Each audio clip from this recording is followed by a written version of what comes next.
എപ്പിസോഡിന്റെ തുടക്കത്തിൽ നമ്മൾ കാണുന്നത് മുന്നേ പ്രിൻസ് യുവിനും ക്രൗൺ പ്രിൻസ് യോങ്ങിനും ഇടയിൽ നടന്ന കാര്യങ്ങളൊക്കെ ഇപ്പോ രാജാവ് വരെ അറിഞ്ഞിരിക്കുന്നു. അതായത് യു കാരണം യോങ്ങിന് വയ്യാഴിക വന്നു എന്ന കാര്യം ഓൾറെഡി യോങ്ങിന് വയ്യ എന്ന് അറിഞ്ഞിട്ടും യോങ്ങിന്റെ അടുത്ത് പോയി പ്രശ്നങ്ങൾ ഉണ്ടാക്കി സംസാരിച്ച് യോങ്ങിന് വയ്യാതായി എന്ന ആ ഒരു കാര്യം കൊണ്ട് യുവിനെ രാജാവ് പണിഷ് ചെയ്യുന്നുണ്ട്. ഇതേ ടീം ഈ കാര്യങ്ങൾ ഷെൻസിയും അറിയുന്നു. ഷെൻസി അതിനെപ്പറ്റി അന്വേഷിക്കുമ്പോൾ പ്രിൻസ് യുവിന് ഡാൻസറായ ഒരു പെൺകുട്ടിയോട് താല്പര്യമുണ്ടെന്നും ആ പെൺകുട്ടിയെ കല്യാണം കഴിക്കണം, പക്ഷെ അതിന് നേരിട്ട് അങ്ങനെ ഒരു കല്യാണം നടക്കില്ലല്ലോ, അതുകൊണ്ട് തന്നെ ഷെൻസിയെ കല്യാണം കഴിച്ച് ആ ബന്ധം ഒഴിവാക്കി രണ്ടാമത് ആ പെൺകുട്ടിയെ തന്റെ പെർമനന്റ് വൈഫായിട്ട് മാറ്റാനുള്ള ശ്രമത്തിലാണ് പ്രിൻസ് യു എന്ന കാര്യം ഷെൻസിക്ക് മനസ്സിലാവുമ്പോൾ ഷെൻസി അതൊന്ന് വേരിഫൈ ചെയ്യുമ്പോൾ ഈ ഡാൻസർ പെൺകുട്ടിയുടെ അതേ ഒരു പെർഫ്യൂം സ്മെല്ല് തന്നെ പ്രിൻസ് യുവിൽ നിന്നും വരാറുണ്ട് എന്ന കാര്യം ഷെൻസി കണ്ടുപിടിക്കുന്നുണ്ട്. ഷെൻസിക്ക് സാമ്പ്രാണി, ചന്ദനത്തിരി, പെർഫ്യൂംസ് അങ്ങനെ സ്മെൽ റിലേറ്റഡ് ആയ കാര്യങ്ങളിൽ കുറച്ച് നോളജ് കൂടുതലാണല്ലോ. ആ പെൺകുട്ടിയുടെ അടുത്ത് പോയിട്ട് വരുമ്പോഴാണ് യുവിന് ആ ഒരു സ്മെല്ല് വരുന്നതെന്ന് മനസ്സിലാക്കുന്നവൾ യുവിനോട് ആ കാര്യത്തെ പറ്റി പോയി സംസാരിക്കുന്നുണ്ട്. എന്റെ കയ്യില് നിങ്ങൾക്കെതിരെ വന്നിരിക്കുന്നത് ജസ്റ്റ് ഒരു ആരോപണമല്ല, അത് സത്യസന്ധമായ കാര്യമാണ് എന്ന് മനസ്സിലാവുന്ന ഷെൻസി യുവിന്റെ അടുത്ത് എന്ന് എന്റെ അടുത്തുനിന്ന് പ്രശ്നം ഉണ്ടാക്കാതെ മാറി നിന്നോ, അതാ നല്ലത്. അല്ലെങ്കിൽ ഇപ്പോ കിട്ടിയിരിക്കുന്ന ശിക്ഷ ഇരട്ടിയാക്കാനുള്ള പണി എനിക്കറിയാം. നിങ്ങൾക്കും ആ ഡാൻസർ പെണ്ണിനും ഇടയിലുള്ള ബന്ധം രാജാവിനെ അറിയിക്കാനായി വേണ്ട തെളിവുകൾ എന്റെ ഉണ്ട്, അതുകൊണ്ട് എന്നോട് വെറുതെ പ്രശ്നം ഉണ്ടാക്കാന്ന് വിചാരിക്കേണ്ടാന്ന് യുവിനൊരു താക്കീത് കൊടുത്ത് ഷെൻസി പോകുമ്പോഴേക്കും യുവിനൊന്നും തന്നെ മിണ്ടാനായി സാധിക്കുന്നില്ല. കാരണം അവൻ എന്താണ് പ്ലാൻ ചെയ്തിരുന്നത് എന്നിപ്പോ ഷെൻസി അറിഞ്ഞിരിക്കുന്നു. അതിന് അച്ഛനും കൂടി അറിഞ്ഞ ആകെ പ്രശ്നമാവും. അതുകൊണ്ട് തന്നെ അവനൊന്നും മിണ്ടുന്നില്ല. ഇതേ ടീം ഷെൻസിയുടെ തോഴിമാർക്കിടയിൽ ഒരു സംസാരം നടക്കുന്നുണ്ട്. ഷെൻസിയുടെ മുന്നിൽ വിവാഹത്തിനായി ഓപ്ഷൻസ് ആയി ഉണ്ടായിരുന്ന പ്രിൻസുമാരിൽ ഒരാൾ ഇപ്പൊ കുറഞ്ഞിരിക്കുകയാണല്ലോ. അപ്പൊ ഇനി ആരായിരിക്കും എന്നിങ്ങനെ അവർ സംസാരിക്കുമ്പോൾ ക്രൗൺ പ്രിൻസ് ആവാൻ സാധ്യതയില്ല. ആളൊരു അയ്യോ പാവി അല്ലേ, ഇനി അഥവാ ക്രൗൺ പ്രിൻസിനെ ഷെൻസി തെരഞ്ഞെടുക്കുവോ എന്നിങ്ങനെ ഒരു ടോപ്പിക് നടക്കുമ്പോൾ അത് കേൾക്കുന്ന ഷെൻസി ക്രൗൺ പ്രിൻസ് ഒരു സാധാരണക്കാരനായിട്ട് എനിക്ക് തോന്നുന്നില്ല, ആൾക്ക് മറ്റുള്ളവർ അറിയാത്ത എന്തൊക്കെയോ രഹസ്യങ്ങളുണ്ട്, കാര്യങ്ങളുണ്ട്, എനിക്ക് അതാണ് മനസ്സിലാവുന്നത് എന്ന് പറയുന്നുണ്ട്. അതിന് കാരണം ഇപ്പോ പലപ്പോഴായി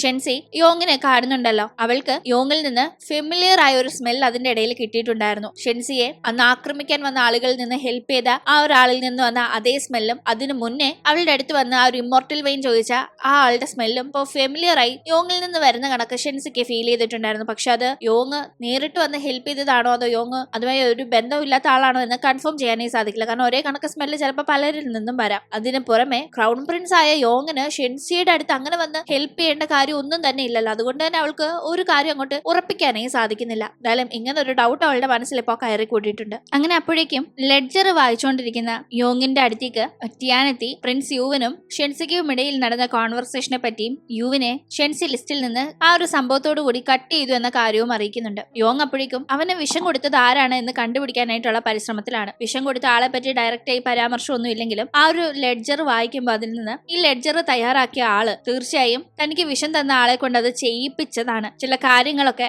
അയാളെ സംബന്ധിച്ചുള്ളത് പുറത്തു വിടുമെന്ന് പറഞ്ഞ് ഭീഷണിപ്പെടുത്തി ചെയ്യിപ്പിച്ചതാണെന്ന കാര്യം കണ്ടെത്തുന്നു. അപ്പോഴേക്കും ആ ലെഡ്ജർ ഇപ്പൊ തന്റെ കയ്യിലില്ല, താനത് ക്രൗൺ പ്രിൻസിന് കൊടുത്തെങ്കിലും ആ ലെഡ്ജർ കയ്യിൽ ഉണ്ടായിരുന്ന ടീം അതിൽ നിന്ന് വന്ന ഒരു പ്രത്യേക വാസന മനസ്സിലാക്കി അതിന്റെ ഉറവിടം തേടി ഇപ്പോ ഷെൻസി എത്തിയിരിക്കുന്നത് ഒരു ലേഡിയുടെ അടുത്താണ്. ആ ലേഡി യോങ്ങിന്റെ ഒക്കെ റോയൽ ഫാമിലിയിൽ പെട്ട പ്രിൻസ് കങ് എന്നറിയപ്പെടുന്ന ഒരാളിന്റെ പാർട്ട്ണറാണ്. ആദ്യം അവർ ഒരു കോൺകുബൈൻ ആണ്, അതായത് ഈ രാജകുടുംബത്തിലുള്ളവർ, ഞാൻ പലപ്പോഴും പറഞ്ഞു കണക്ക് അവരുടെ എന്റർടൈൻമെന്റിന് ഉപയോഗിക്കുന്ന സ്ത്രീകളെ പറയുന്ന പേരാണ് കോൺകുബൈൻ എന്നത്. അത്തരം ഒരു ലേഡി ആയിരുന്നു. പക്ഷെ പിന്നീട് അവളുടെ ഒഫീഷ്യൽ പാർട്ട്ണറായി മാറുകയായിരുന്നു. ഈ ലേഡി ഒന്നെങ്കിൽ ആ ഒരു ലെഡ്ജർ തയ്യാറാക്കിയ ആളാണ്, അല്ലെങ്കിൽ ഈ ലേഡി വഴിയാണ് ആ ലെഡ്ജർ കൊട്ടാരത്തിന് പുറത്തേക്ക് എത്തിയിട്ടുണ്ടായിരുന്നത്. അത് പിന്നീട് ലീയുടെ കയ്യിൽ എത്തിയത്. എന്തായാലും ഇതിൽ എന്താണ് സംഭവം എന്നറിയാനായി ആ ലേഡിയെ കണ്ടു ചെന്ന് സംസാരിക്കുമ്പോൾ ചില കാര്യങ്ങളൊക്കെ അറിഞ്ഞിട്ടാണ് ഷെൻസി വന്ന് ചോദിക്കുന്നത് എന്ന് മനസ്സിലാക്കുമ്പോൾ അവർക്ക് സത്യങ്ങൾ തുറന്നു പറയേണ്ടി വരുന്നു. അതായത് മുന്നേ ഷെൻസി പറഞ്ഞ കണക്ക് പ്രിൻസ് കങ് എന്ന ആളുടെ ലേഡി ആയിട്ടാണല്ലോ ഇവർ ഇപ്പോൾ ജീവിക്കുന്നത്. ആക്ച്വലി ഇവർ മുന്നേ കോൺകുബൈൻ ആയിരുന്ന സമയത്ത് ഇവരെ പലർക്കും കാഴ്ചവെച്ച് പല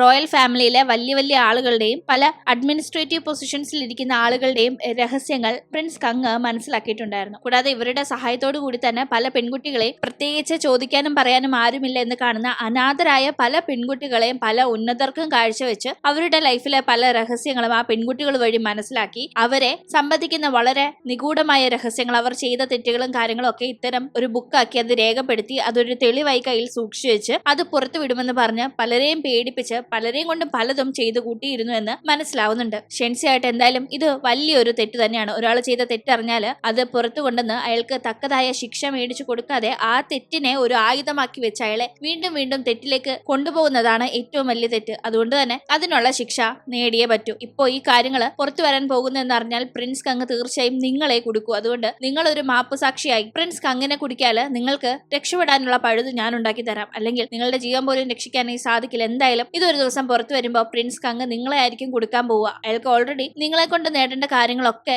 നേടിക്കഴിഞ്ഞാൽ ഇപ്പോൾ നിങ്ങളോട് അയാൾക്ക് യാതൊരു താല്പര്യം ഇല്ല എന്നതും നിങ്ങൾക്ക് വ്യക്തമായി അറിയാം. അതുകൊണ്ട് ആലോചിച്ചും കണ്ടും കാര്യങ്ങൾ തീരുമാനിക്കാനായി ഷെൻസി പറയുമ്പോൾ ഷെൻസി പറയുന്നതിലെ കാര്യം അവർക്ക് മനസ്സിലാവുന്നുണ്ട്. തുടർന്ന് ഈ കാര്യങ്ങൾ പുറത്തറിഞ്ഞ് പ്രിൻസ് കങ്ങിനെ രാജാവ് പണിഷ് ചെയ്യുന്നുണ്ട്. തന്റെ ഫാമിലിയിൽപ്പെട്ട ഒരാൾ തന്നെ ഇത്തരം ഒരു വലിയ തെറ്റ് ചെയ്താൽ ഒരിക്കലും രാജാവിനത് ന്യായീകരിക്കാൻ പറ്റില്ല. അങ്ങനെ അയാളെ ജയിലിൽ അടയ്ക്കുന്നു. ഇതേ ടീം ഇത്രയും നാള് ആ ലെഡ്ജർ കണ്ടുപിടിക്കാനോ അത് ആരാണ് ഉണ്ടാക്കിയതെന്ന് കണ്ടുപിടിക്കാനോ ഒന്നും യോങ്ങിന് സാധിച്ചിട്ടുണ്ടായിരുന്നില്ല. പക്ഷെ ഇപ്പോൾ ഷെൻസി നിമിഷ നേരം കൊണ്ട് ഇത്രയും കാര്യങ്ങൾ ചെയ്തല്ലോ എന്നത് ഇതിനെല്ലാം പിന്നിൽ ഷെൻസി ആണെന്ന് അറിയുമ്പോൾ യോങ്ങിനെ ഭയങ്കരമായിട്ട് അതിശയിപ്പിക്കുന്നുണ്ട്. എന്തായാലും അപ്പോഴേക്കും ആ ലെഡ്ജറിൽ യോങ്ങിന് വിഷം കൊടുത്ത ആൾ ആരാണ് എന്ന ഡീറ്റെയിൽസ് അതിൽ രേഖപ്പെടുത്തിയിട്ടുണ്ട്. ആ വിഷം യോങ്ങിന്റെ ശരീരത്തിൽ ചെന്നു എന്ന് അറിഞ്ഞ ശേഷം അതിനെപ്പറ്റി ഒരു അന്വേഷണം നടന്ന് തെറ്റ് ചെയ്തു എന്ന് പറയുന്ന ഒരാളെ പിടിച്ച് ജയിലിൽ അടച്ചിട്ടുണ്ടായിരുന്നു. ഇപ്പൊ അയാളെ ചെന്ന് കാണുന്ന യോങ് ഒരിക്കലും ഇയാളാവില്ല ആ തെറ്റ് ചെയ്തത് എന്ന് മനസ്സിലാക്കുന്നുണ്ട്. അതുകൊണ്ട് തന്നെ അയാളോട് നിങ്ങളുടെ കുടുംബം നന്നായി കഴിയാൻ വേണ്ടി പാരിതോഷികം കൈപ്പറ്റാൻ വേണ്ടി ആ തെറ്റ് ഏറ്റെടുത്ത് ജയിലിൽ പോയതല്ലേ, നിങ്ങളുടെ കുടുംബത്തെയും ഞാനിപ്പോ രക്ഷിക്കാം. പകരം എനിക്ക് വർഷങ്ങൾക്ക് മുന്നേ വിഷം തന്ന യഥാർത്ഥ ആൾ ആരാണ് നിങ്ങളെ കൊണ്ട് ഇത് ഏറ്റെടുപ്പിച്ചത് എന്ന കാര്യങ്ങളൊക്കെ പറഞ്ഞാ നിങ്ങളെ ഞാൻ ഹെൽപ്പ് ചെയ്യാമെന്ന് പറയുമ്പോ അയാൾ പറയുന്നുണ്ട്, ശരിയാ പറഞ്ഞ കണക്ക് ഞാനല്ല ഇതിനൊന്നും പിന്നിൽ, ഞാൻ വേണമെന്ന് വെച്ച് ആർക്കും വിഷം ചെയ്തു തന്നൊന്നുമല്ല. പ്രിൻസ് യോങ്ങിനെ അങ്ങനെ വിഷം കുടിപ്പിച്ചിട്ട് എനിക്കൊന്നും നേടാനുമില്ല, മറിച്ച് ഞാനിത് ഏറ്റെടുത്തതാണ്. ആർക്ക് വേണ്ടിയെന്ന് ചോദിച്ചാല് ആരാണോ കുട്ടിയായിരുന്ന യോങ്ങിന് അന്ന് ആ വിഷമുള്ള ചെറുപ്പഴം അറിയാതെ വായിൽ വെച്ച് തന്നു എന്ന് യോങ് കരുതുന്നത് അതേ ആൾക്ക് വേണ്ടി, അതേ ആള് തന്നെയാണ് യോങ്ങിന് മനഃപൂർവ്വം തന്നെ അതിൽ വിഷം പുരട്ടി തന്നതെന്ന് അയാൾ പറയുമ്പോഴേക്കും യോങ് ആകെ ഷോക്കാവുന്നു. കാരണം അവൻ അന്ന് ആ ഒരു ചെറുപ്പഴം കഴിക്കാനായി കൊടുത്തത് മറ്റാരും ആയിരുന്നില്ല, അവന്റെ സ്വന്തം അച്ഛനായ രാജാവായിരുന്നു. അത് കേട്ടിട്ട് യോങ്ങിന് വിശ്വസിക്കാനേ സാധിക്കുന്നില്ല. ഒരിക്കലും അങ്ങനെ സംഭവിക്കില്ലെന്നും അയാൾ തന്നോട് കള്ളം പറയുകയാണെന്നും യോങ് തർക്കിക്കുമ്പോൾ, എന്നോടിപ്പോ ചോദിച്ച സ്ഥിതിക്ക് ഞാൻ ഈ സത്യം പറഞ്ഞിട്ടും അത് മനസ്സിലാക്കുന്നില്ലെങ്കിൽ എനിക്ക് കൂടുതലൊന്നും പറയാൻ വയ്യ. എന്തായാലും ഞാൻ ഈ വർഷങ്ങളായി തന്നെ ഈ തെറ്റിന്റെ പേരിൽ ജയിലിൽ കിടക്കാണ്. അതുകൊണ്ട് തന്നെ എനിക്കിനി പ്രത്യേകിച്ച് കള്ളം പറഞ്ഞ് ഇവിടെ നിന്ന് പുറത്ത് കിടക്കണം എന്ന യാതൊരു ലക്ഷ്യവും ഇല്ല. ഞാൻ പറഞ്ഞത് വിശ്വസിച്ചില്ലെങ്കിൽ വേണ്ട, അധികം വൈകി അതേ കാര്യങ്ങൾ സ്വയം ബോധ്യപ്പെട്ടോളുമെന്നും അയാൾ പറയുന്നുണ്ട്. ആകെ കൺഫ്യൂസ്ഡ് ആയി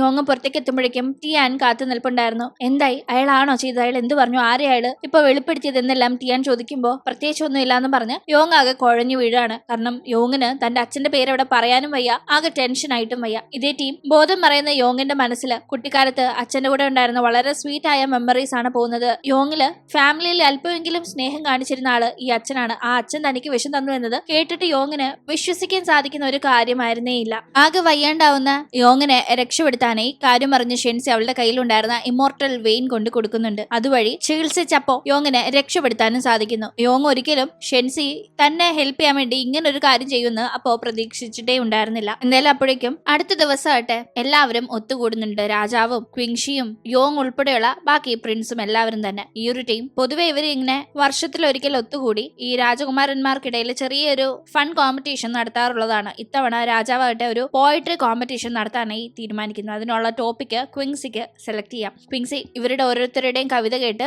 ആരെയാണോ അവളെ ഇംപ്രസ് ചെയ്തതായി തെരഞ്ഞെടുക്കുന്നത് എന്ന് നോക്കാമെന്നും പറയുന്നുണ്ട്. അങ്ങനെ ഓരോരുത്തരായി വരുന്നു. ഈ കൂട്ടത്തിൽ പ്രിൻസ് ഷിന്നോ പ്രിൻസ് യുവോ പങ്കെടുക്കുന്നില്ല. ബാക്കി പ്രിൻസ് യോങ്ങും പ്രിൻസ് ലീയും പ്രിൻസ് നിങ്ങുമാണ് പങ്കെടുക്കുന്നത്. ആ ഒരു ടീം പ്രിൻസ് നിങ് ആകട്ടെ ക്വിങ്സിയുടെ അടുത്തെത്തി. ക്വിങ്സി കൊട്ടാരത്തിലെത്തി എല്ലാവരെയും പരിചയപ്പെട്ട ആ ദിവസം തനിക്ക് ആ ഒരു വിരുന്നിൽ പങ്കെടുക്കാനായി സാധിച്ചില്ലെന്നും താൻ ചില ജോലി തിരക്കുകൾ മൂലം അന്ന് ക്യാപിറ്റലിൽ ഉണ്ടായിരുന്നില്ല എന്നും അറിയിച്ച് ഇതുവരുടെ ഫസ്റ്റ് കൂടിക്കാഴ്ചയാണെന്ന് പറഞ്ഞ് സംസാരിച്ചു തുടങ്ങുന്നു. അവിടെ ഇവർക്ക് കവിത ചൊല്ലാനായിട്ടുള്ള ടോപ്പിക്കായി ക്വിങ്സി കൊടുക്കുന്നത് പൂവാണ്. അങ്ങനെ മുല്ലപ്പൂവിനെ ക്വിങ്സിയോട് ഉപമിച്ചാണ് പ്രിൻസ് നിങ് അവിടെ കവിത ചൊല്ലിത്തീരുന്നത്. ക്വിങ്സി വളരെ നന്നായിട്ടുണ്ടെന്ന് അഭിനന്ദിക്കുകയും ചെയ്യുന്നു. അതിനുശേഷം എത്തുന്നത് പ്രിൻസ് ലീ ആണ്. ക്വിങ്സിയെ ഒരു ചുവന്ന ചെമ്പരത്തി പൂവിനോട് ഉപമിച്ച് ലീ അവിടെ കവിത ചൊല്ലുമ്പോൾ അതിനെയും ക്വിങ്സി പ്രശംസിക്കുന്നുണ്ട്. മൂന്നാമതായി അവിടെ കവിത ചൊല്ലാനായി എത്തുന്നത് പ്രിൻസ് യോങ് ആണ്. യോങ് ആകട്ടെ മറ്റുള്ളവർ ക്വിങ്സിയെ ഒരു പൂവിനോട് ഉപമിച്ചാണ് കവിത ചൊല്ലിയതെങ്കിൽ യോങ് അവിടെ തന്നെ ഒരു പൂവായി ഉപമിക്കുകയും ക്വിങ്സിക്ക് ഇഷ്ടപ്പെട്ട ഒരു പൂവായി തനിക്ക് മാറി ക്വിങ്സിയുടെ ലൈഫിലെ സുഗന്ധം പരത്താനായി തനിക്ക് സാധിക്കുമെന്ന് അവിടെ പറയുകയും ചെയ്യുമ്പോൾ ബാക്കിയുള്ളവരെടുത്ത കോൺസെപ്റ്റിൽ നിന്ന് തികച്ചും വ്യത്യസ്തമായ ഒരു കോൺസെപ്റ്റ് ആണ് അവിടെ യോങ് എടുത്തിരിക്കുന്നത് എന്ന് ക്വിങ്സിക്ക് മനസ്സിലാവുന്നു. അവൾക്കത് വളരെ ഇഷ്ടപ്പെടുന്നുണ്ടെങ്കിലും അവളാകട്ടെ രാജാവിനോട് പറയുന്നുണ്ട്, ജസ്റ്റ് ഒരു കവിത കേട്ടു എന്ന് പറഞ്ഞ് അതിൽ ഞാൻ ആരുടെ കവിതയിൽ ഇംപ്രസ്ഡ് ആയി എന്ന ഒരു തീരുമാനത്തിന്റെ അടിസ്ഥാനത്തിൽ എനിക്ക് എന്റെ ലൈഫ് പാർട്ട്ണറെ തിരഞ്ഞെടുക്കാനായി സാധിക്കില്ല എന്ന്. അതിന് എനിക്ക് എന്റേതായ ചില മാനദണ്ഡങ്ങളുണ്ട്. എന്റെ കൂടെ കുറെ വർഷങ്ങൾ ജീവിക്കാൻ സാധിക്കുന്ന ഒരാളെ ആയിരിക്കും ഞാൻ തിരഞ്ഞെടുക്കുക എന്നും ക്വിൻസി പറയുന്നുണ്ട്.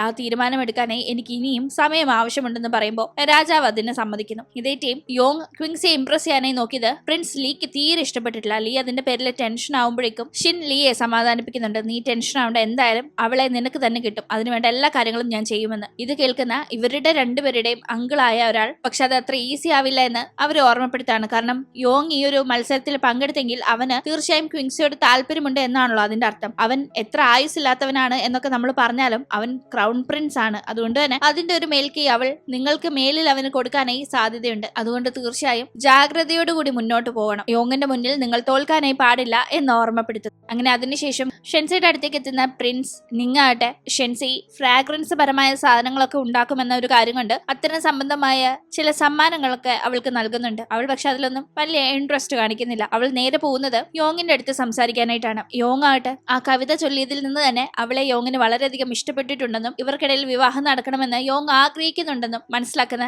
ഷെൻസി താൻ ഈ നാട്ടിൽ വന്ന ദിവസം തന്നെ പല പ്രശ്നങ്ങളും ഉണ്ടായല്ലോ, അതിന്റെയൊക്കെ പേരിൽ പലർക്കും തന്നെ പറ്റി തെറ്റായ ഒരു ഇംപ്രഷൻ ഉണ്ട് എന്നറിയാം. പക്ഷെ യോങ് തന്നെ പറ്റി ഭയങ്കര കാര്യമായി ഇത്രയും പേരുടെ മുന്നിൽ വെച്ച് സംസാരിച്ചത് എന്തുകൊണ്ടാണ് എന്നെല്ലാം തിരക്കാണ്. അത് കേൾക്കുന്ന യോങ് ആകട്ടെ ഷെൻസി മനസ്സിന് ഇഷ്ടപ്പെട്ട ഒരാളെ തിരഞ്ഞെടുക്കും, അല്ലാതെ വേറെ ആരും പറയുന്നത് കേൾക്കില്ല, സ്വന്തം ഇഷ്ടത്തിനായിരിക്കും തന്റെ പ്രിൻസിനെ തിരഞ്ഞെടുക്കുക എന്ന ഒരു കാര്യം കൊണ്ട് തനിക്കും ഒരു ഹോപ്പ് ഉണ്ടെന്ന് കരുതിയെങ്കിലും ആ ഒരു പോയട്രി കോമ്പറ്റീഷന് ശേഷം ഒരുപാട് നാൾ കൂടെ ജീവിക്കേണ്ട ഒരാളെയാണ് തിരഞ്ഞെടുക്കാൻ പോകുന്നത് എന്ന ആ ഒരു കാര്യം അവിടെ പ്രത്യേകിച്ച് എടുത്തു പറഞ്ഞതുകൊണ്ട് തന്നെ ആയുസില്ലാത്ത തനിക്ക് എന്തായാലും അതിനൊരു ഹോപ്പില്ലാന്ന് ഇപ്പൊ മനസ്സിലായിട്ടുണ്ട്. അതുകൊണ്ട് എന്റെ ഭാഗത്തുനിന്ന് എന്തായാലും ഇനി ബുദ്ധിമുട്ടൊന്നും ഉണ്ടാവില്ല എന്നല്ല യോങ് പറയുമ്പോൾ ഷെൻസിക്ക് അതെന്തോ മനസ്സിൽ വല്ലാതെ ഫീൽ ആവുന്നുണ്ട്. ബാക്കിയുള്ള പ്രിൻസിനോടൊക്കെ സംസാരിക്കുന്ന കണക്കല്ല, യോങ്ങിനോട് സംസാരിക്കുമ്പോൾ എന്തോ എവിടെയോ കണക്ട് ആവുന്ന കണക്ക് തന്നെ അവൾക്ക് തോന്നുന്നു. അങ്ങനെ ഷെൻസി ഇവിടുത്തെ കാര്യങ്ങളൊക്കെ കഴിഞ്ഞ് തിരിച്ച് തന്റെ താമസ സ്ഥലത്തേക്ക് എത്തുമ്പോഴേക്കും അവിടെ അവളെ കാത്ത് ചില കാര്യങ്ങൾ നടക്കുന്നുണ്ട്. അത് എന്താണ് എന്ന് നമുക്ക് അടുത്ത എപ്പിസോഡിലൂടെ കാണാം. ഇന്നത്തെ വീഡിയോ ഇഷ്ടമായാൽ മറക്കാതെ ലൈക്ക് ചെയ്തും ഷെയർ ചെയ്തും സബ്സ്ക്രൈബ് ചെയ്തും സപ്പോർട്ട് ചെയ്യണേ. വീണ്ടും പുതിയൊരു എപ്പിസോഡുമായി കണ്ടുമുട്ടും വരെ ബൈ.